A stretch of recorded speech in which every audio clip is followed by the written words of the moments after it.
I'm Jeremy Klein, and this is Change Work Life. Hello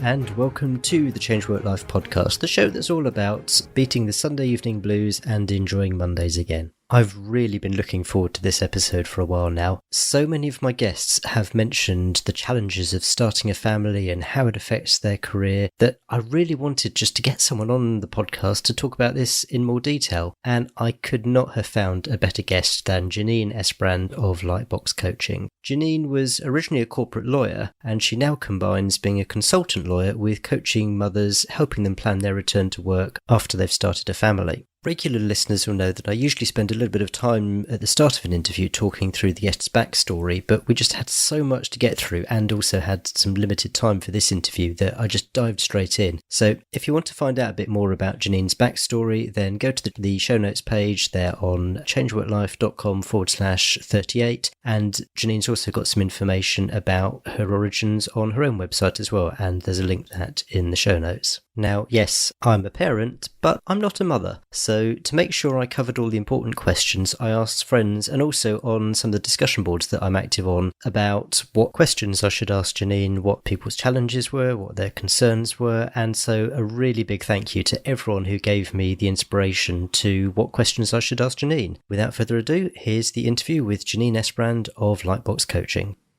Hi Janine, welcome to the Change Work Life podcast. Hi Jeremy, thank you so much for having me. I am so excited to be here. Could you start by introducing yourself and telling everyone what you do? Yes, my name is Janine Esbrand and I am a career strategist and an executive coach, and I work mainly with women, helping them to figure out how to navigate their careers post-motherhood. This is a topic which I've been really keen to dive into because I know quite a lot of mothers and I know that there's an awful lot of challenges which they face. So perhaps you could start by telling us what's the biggest challenge or the number one challenge or the most common challenge that you see with the mothers that you work with? Yes, the biggest challenge, the one that comes up a lot, is where people feel stuck. They feel like they're not sure what they should do next with their career. So for many of them, they've worked really hard to get to this stage. They have spent a lot of time studying. They've spent a lot of time working to this point in their career. Then they start a family and they're not quite sure how this new way of life fits in with the old life and whether or not they still want to stay on that path. And if they don't stay on that path, what do they do instead? So people tend to be in a place of limbo. They don't really know how to move forward. So I kind of help them work through what life could look like for them going forward and what they actually want to do with their careers.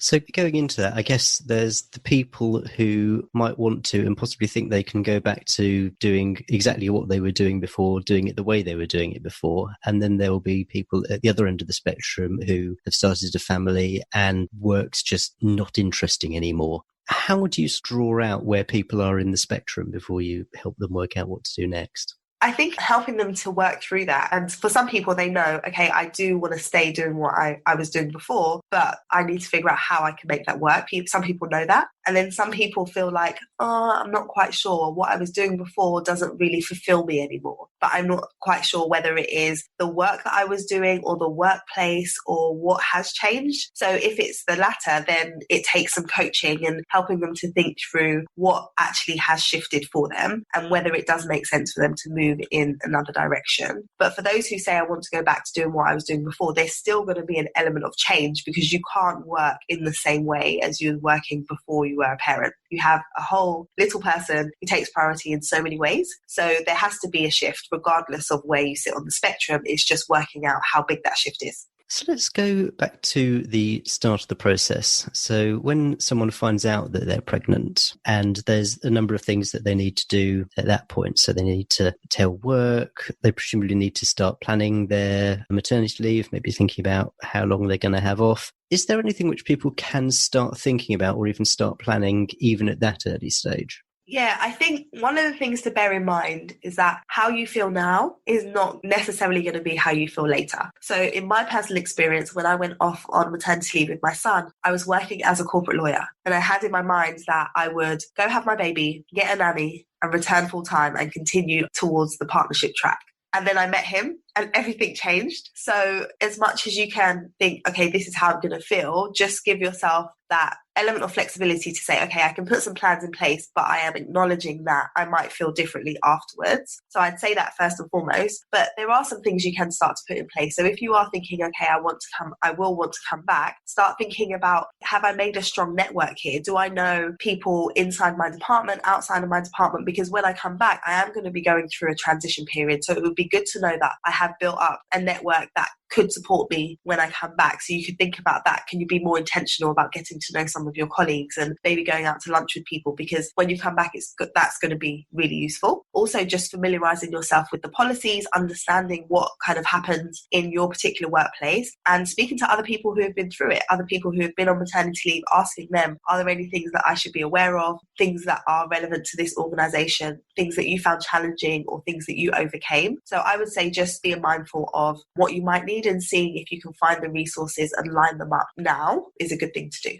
That last one about talking to people who've already been through the process sounds unbelievably obvious, but I wonder how many people actually do it, because I am guessing that if, say, I was a mother who had been through this process and someone who'd found out they were pregnant and were planning their maternity leave came up to me, I would probably be absolutely delighted to talk to them about everything. But is that something that people are a bit reticent about asking about?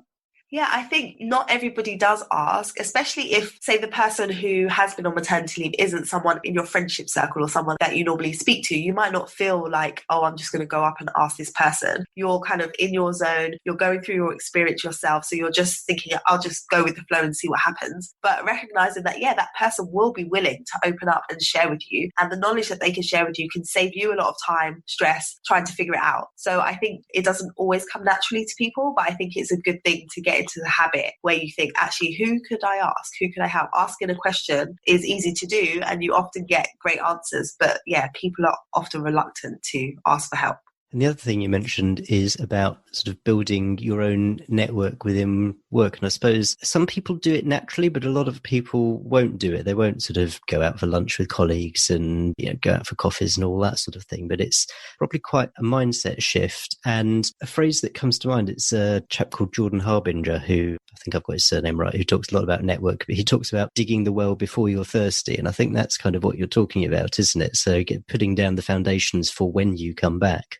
Yeah, because here's the thing. If you think about it in terms of people like people, right? And people like to work with people that they like. So if your colleagues don't really know you, when you come back to work and you say, oh, I want to work flexibly, if nobody in the department knows you, knows really what your impact is, know how much of a big contribution you made to the team, it's going to be harder for them to say, yes, let's bend over backwards to make sure that she comes back and let's help her to come back on a flexible basis, because they don't really know you. Whereas if people know of you, know how good you are, and have made friends with you, you're going to have more advocates when you're asking for that flexibility, assuming that you are, where someone's going to be like, no, we can't lose her, she's fantastic. But if you haven't built that network, who's going to be vouching? You're in a position where you're going to be doing it for yourself as opposed to having advocates who are doing it with you. One of the questions that came up was about someone who was told when they were pregnant that they couldn't have a raise and that they were going to have to wait until they came back from maternity leave. Now, I'm almost certain, and you'll know better than I am, that in the UK that would be illegal. I think this comment probably comes from the US. Just because it's illegal doesn't necessarily mean, I suppose, that it doesn't happen. I mean, is that something that maybe it's not couched in quite so brazen terms, but is it a legitimate concern that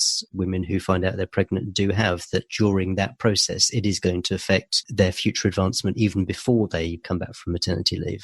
Yeah, unfortunately, I think it does happen a lot in different organisations. And there are some organisations that are very forward thinking and can see the value that somebody brings to an organisation, whether or not they take 6 months or a year out to go on maternity leave. But there are some organisations that do have kind of those views as to whether or not someone should have a promotion, even if they're on maternity leave. So I can see where the concerns of people come in. And there's organisations that have popped up to kind of support. I can think of one called Pregnant pregnant, then screwed. And it's led by a lady who advocates for equality for women who are starting families. So yeah, because we have organisations like that, we know that there are issues in the workplace, but I don't think that should mean people say, well, I'm not gonna have a child then. I think there's ways for you to navigate things. And like I mentioned, if you are intentional about the process and you're saying, I do want to start a family soon, then think about how you can really be building yourself up before you get to that point. So are you establishing your personal brand inside and outside of your organisation? Are you making sure that you are someone who is recognised for the work that you're doing, so that it's not just saying, okay, I want to go for a promotion, but nobody really knows what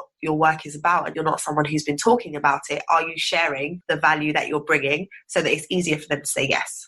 And let's face it, even if you don't start a family, this is all stuff which is worth doing anyway. Yeah, absolutely. There's a book called Baby Proof Your Life, and it's Baby Proof Your Career. And she talks about that. So even before you get to the stage where you're starting a family, there's things that you can be doing to be building yourself up. It's written by Caroline Flanagan. She's a fellow coach, and it's a really good book because she gives some real practical tips and advice to help you to start thinking in that way before the time comes. So you are on maternity leave, you have a new baby, you have sleepless nights, you have a whole amount of stress. It's like something that you just didn't know it was going to be like this. At what stage do you start to think about what you're going to do next? I mean, is there an ideal time when you start to think, I need to work out what I'm going to do? Because you said earlier that how you feel before you go on maternity leave and before you have a child is not going to be the same as how you feel once you've been through that process. So I guess my question is, when's a good time to start thinking about what you want to do next, and how would you do it as well, given that you're probably completely brain dead at that point?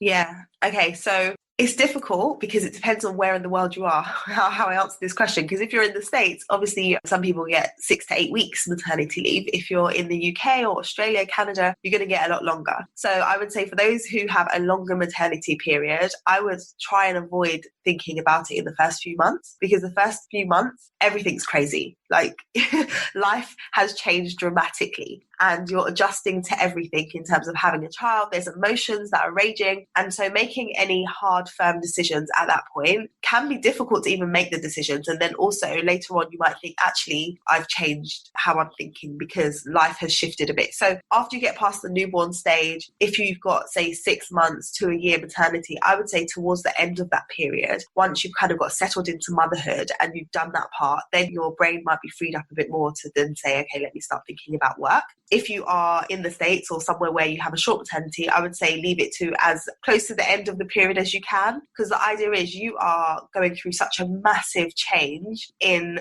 your life, the biggest transition you're ever going to go through in becoming a mother. You want to adjust to that and having your baby and getting used to your routine before you then add on the stress of like, what am I going to do with work? So I would say take some time to just be with your baby first before you then start stressing about what am I going to do with work. But when that time does come, I think it is thinking about, what do I want life to look like? So for some people, they say, I want to be around for my baby. I want to see them every day. I want to spend a few days a week with them. For other people, they say, I actually enjoy working. So I want to spend time with my children, but I do want to go to work every day. So it's, what do you want life to look like holistically? And then you can start working backwards from there. If you're saying, I actually want to spend time with my children while they're young, I want to be there a few days of the week, then you might be looking at a part-time role or adjusting your role. If you're saying I want to go back to work full-time, then it looks differently. So I think that's a really good starting point. Like, what do I want life to look like? And then work backwards from there, because work and life fit together. I always talk about work-life integration as opposed to work-life balance. So the two go hand in hand. To starting to think about holistically how I want things to look is a good starting place.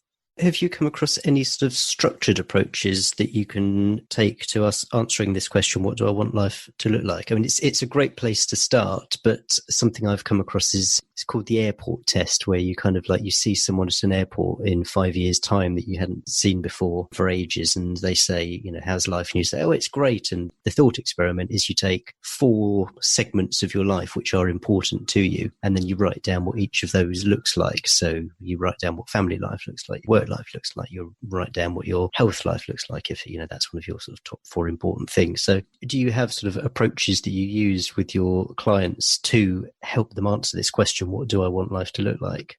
Yeah, so there's a few approaches. One is there's a coaching tool called the Wheel of Life, and it basically is a wheel and it categorizes life in different areas. So it takes different aspects of your life. So family, health, like how you feel, in up to 8 categories. And then there's a scale of 1 to 10. So you can get that wheel and then you can rate yourself on a scale of 1 to 10. Where do I feel like I am now? And then ask yourself, what would make it a 10? So if I'm here now in terms of my relationship with my spouse, or I'm here now in terms of my family life, I'm at a 3 or I'm at a 4, what would make a 10? So when you get people to think what would make it a 10, that helps them to see what is the ideal for me. And sometimes that surprises people because they're like, oh, I thought I was a lot higher up, or I didn't realize that was so low down. So that one's quite useful to put things in perspective, because you see everything in front of you, and putting the numbers down, that can really help.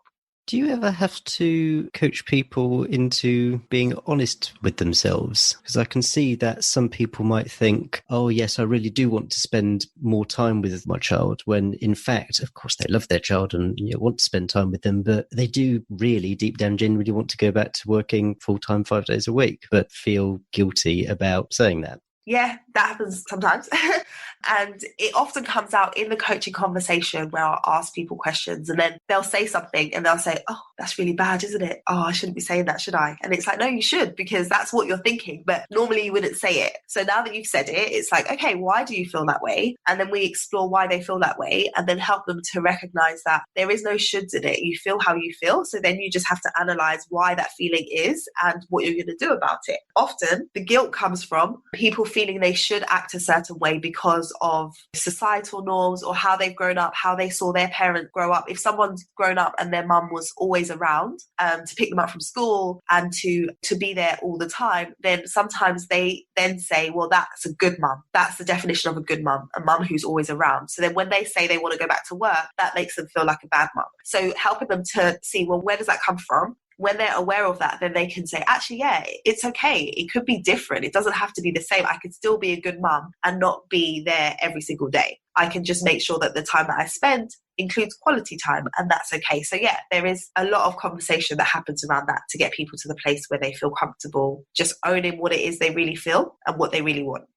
If I look at the comments and feedback I've had from people, I asked a number of people for struggles they have before this interview, so that I had plenty of ammo for you. The overarching theme which comes through virtually all of the comments I've received is you can use the word balancing, or you can use the word juggling, or you can use the word competing. You talked about work-life integration. So you're balancing, juggling, competing with your love of your job and being committed to your job versus wanting to spend time with your family and your new family, competing pressures on time, competing emotions. Where do you start to unpack and manage all that? Because I can see it just starts to become a maelstrom in your head, and I can see it becoming quite unmanageable when you think about all these things going round and round and round and round in your brain. Yeah, 2 things. First is acceptance. And the second is get it out of your head, as in write it all down, do a brain dump. Because firstly, the reason why I say work-life integration as opposed to balance is because balance puts so much pressure on people. People are like, I need to find the work-life balance. So when I drop the ball and I forget to go to one of my child's appointments, or I'm late to a meeting, I'm terrible. Like, why can't I do this? I should be able to do this. The reality is, at any given time, you're not able to balance both things. Basically, you have 2 areas of your life where you're trying to dedicate as much time, energy, and resources as possible. But you have to realize that at any given time, one is going to be prioritized. So there are going to be times where work is going to be prioritized, and there are going to be times where home life is going to be prioritized. So instead of looking on a day-to-day basis and saying, okay, am I juggling well? Take a step back and say, okay, over the course of this week or over the course of this month, have I managed to prioritize each enough? Have I managed to spend enough evenings with my children? Have I managed to meet enough deadlines at work? And if you step back and you say to yourself, over the course of a week, a month, a quarter, actually, I've done quite well. I have managed to do a lot in all of those areas, as opposed to each day trying to say, I need to do all of the things and get everything done on my to-do list. You're going to take a lot of pressure off yourself and be far more productive. So once you do that, it's about you say, okay, let me prioritize and say what needs to be a priority right now. If it's your child's birthday, then this week I'm going to prioritize family time and I'm not going to stay late for that meeting. But if you've got a massive deal or project that you're working on, then this week I'm going to be prioritizing work. So I think when you look at it like that, it really helps. And yes, we have a lot of things going around in our head. I often refer to it as the mental load, where you're just trying to think about everything and figure out everything. Just write it all down. Whether it is you have a journal that you just write everything down that you need to do, whether you do it in a planner or an electronic calendar, get everything out of your head. It always feels less daunting and overwhelming when it's out of your head. Is it possible to, I'm going to use the expression have it all, which is going to be misguided because, of course, have it all is going to mean different things to different people. But to give you an example, someone wrote to me and said, work now could be something local to home and flexible hours. I want to be there for drop-offs, pickups, weekends, assemblies, and the unfortunate days when they're poorly. I don't want to use childcare. I want to be there for my children 100%. Any tips for finding jobs with such flexibility? They seem to be rare. Yeah, I say when people say, can you have it all? I think you can have it all, but you can't always have everything at the same time. In terms of work, if you are someone who's saying, I want to stay in the workplace and I want to climb the ladder, if you want to do that, you might not be able to have the flexibility that you want right now, but you might say, okay, I'm going to go for a more flexible role, take my foot off the gas a bit while my children are young. And then when they're older, I'll have capacity to continue on my career on the trajectory I was on before. So you might still be moving towards your career goal, but not as quickly as you would have if you didn't have children. But in terms of the person who raised the question there, that is a lot of flexibility that they're asking for. And if you're just going to go out to the job market and look on job boards and look for flexible part-time roles, you're not going to find that. But that doesn't mean you can't get it. So I talk to people a lot about the hidden job market and the fact that only 20% of jobs are advertised. So there's 80% of vacancies out there that are not advertised and are generally filled through the hidden job market, which comes through your network, referrals, being headhunted. So sometimes you can find a role through your network and you might be able to negotiate flexibility, or you might say, do you know what? I'm going to take the skills, knowledge and expertise that I already have and I'm going to start freelancing, or I'm going to start my own small business so that I have the flexibility to work around my children. So I think sometimes people are just thinking on the one track, like I need to be employed, but sometimes self-employment can provide you with that flexibility that you want. It's not necessarily an easier option, but it can allow you that flexibility. So there are ways to get to where it is you want to get to. Let's take the first example you gave, the person who perhaps wants the flexibility for the first few years, but then wants to get back into the career ladder and the level that they wanted to get up to before. I can see that one of the objections and fears that someone's going to have, if they do take their foot off the gas and work more flexibly and do spend a bit more time with their families, that is going to irreparably harm future prospects of promotion. So, taking your career as an example, your former career as an example, a corporate lawyer goes off on maternity leave, comes back, they work part-time. A lot of people come back and go into, knowledge-based, know-how lawyers, that sort of thing. There's going to be a fear that when the kids are older, we could be talking 10 years time or something, that going back up to a high level, going into partnership, equity partnership, that's just not going to be possible. How do you coach people around that sort of fear and concern? By firstly showing them that it is possible. So, great example, I am one of the coaches on a program called the Reignite Academy. And this program was basically set up for this very reason. So they support lawyers who have been out of work for between 10 and 15 years. Between 2 and 15 years. So these are people who trained in the city or trained as lawyers in top law firms, then took a break, maybe to have a family, and then want to go back into private practice. And this program has been running for the last 2 years and has been massively successful. So they've had women who have gone back via the program into law firms. And when they first go back, they are feeling like, can I do this? Is this possible? before. I've had such a long break. But it's amazing to see over the course of the 6-month program that they're on, how their confidence just soars. And by the end of the 6 months, how many of them are taken on, kept on with the firm, how they say, you know what, it just came back. Even though I've been out for all that time, it just came back. And all of the skills, knowledge and experience that they gained in that break, whether they were staying at home with their children or whether they did some other things in that time, like some of them may have started a business or they have gone in-house, done other work, that knowledge has been so valuable when they've gone back. So the firms that they've been working for have recognized that knowledge that they have has been more valuable than someone who has just stayed in private practice all of that time. So what I will say is, don't discount the fact that the experience that you have gained is valuable in the workplace. You just have to know how to package it and share it with people so that it is seen as valuable and so that you can demonstrate that you have a lot to bring to the organization. Like, you have all this experience. If you're 10 years older or if you're 5 years older, that's a wealth of commercial experience that you have to bring to any organization. Okay, I want to press you on that one a little bit. So say you've got someone who takes 10 years out, basically 10 years out of the workforce to look after their kids. So they're in a position where they don't need to work, and initially they might be doing all the childcare, and when the kids go to school, I mean, it's a short day. You can easily fill the, whatever it is, 5 hours, 6 hours that you've got between dropping the kids off to school and picking them back up again. Is it really possible, especially, I mean, I'm thinking about law because you're a former lawyer, I'm a lawyer, but where law moves on, laws change and all that sort of thing. Is it really possible if you've had a 10-year career break to go from picking up your career again in something like law? Yes, this is how exciting it is for me as someone who's seeing it happen. I think that for many people, if you are a professional, the likelihood of you being off for 10 years and not getting involved in something is slim. Like, you will, while the kids are young, yes, you might be just coming home and just pottering around before you go and pick them up from school, but you will have got involved in something, whether that's volunteering, whether that's you doing your own little business on the side or doing some freelance work. The likelihood is you will have got involved in something. And so all of that exposure is going to be valuable. And yes, the law does move on, but ultimately you will have skills and experience that you gained before you went on your break. So it's about you applying those skills that you learned before in terms of legal research and getting up to speed with how things have changed. And then you getting back in there and you getting back in front of clients and doing the work again. And you relearn what you learned before. And before long, you're able to get back into what you were doing.